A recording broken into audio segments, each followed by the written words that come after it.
sa kapistahang yon ang mga batang nakasuot na makukulay na kasuotan bilang pagpupugay kay Saint Therese ng Child Jesus. Nakatutok si Claire Delphine. Mga malabulaklak na kasuotan.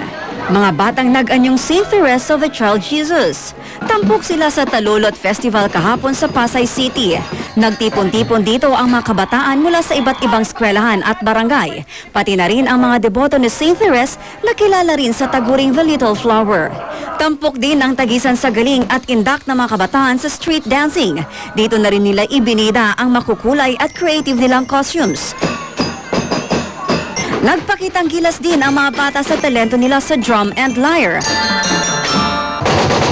Ayon sa simbahang Katoliko, higit sa kasiyahan, importante raw na makilala ng mga Pilipino si Saint Therese. Sa maikling buhay raw kasi nito na 26 na taon, naipakita niya ang kalagahan ng pagmalasakit sa kapwa. Open times, hindi natin nakita ang meaning, kahulugan ng ating kahirapan. Ang buhay ni Saint Therese ay maraming mga kahirapan at pagmalasakit.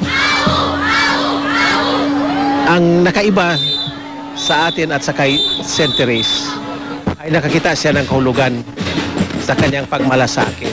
It's a good reminder for us to start rethinking about the way we live our lives. And maybe it's about time we also think about all those less fortunate people. Ang mga batang ito, naiintindihan daw nila na di lamang ang anyo ni Saint Therese ang dapat nilang gayahin, kundi ang faithfulness na po kay God. Kailangan natin maging katulad niya para mapalapit tayo unti-unti sa Panginoon. Claire Delphine, Nakatutok, 24 Oras. Samantala mga kapuso, may balita po tayo mula sa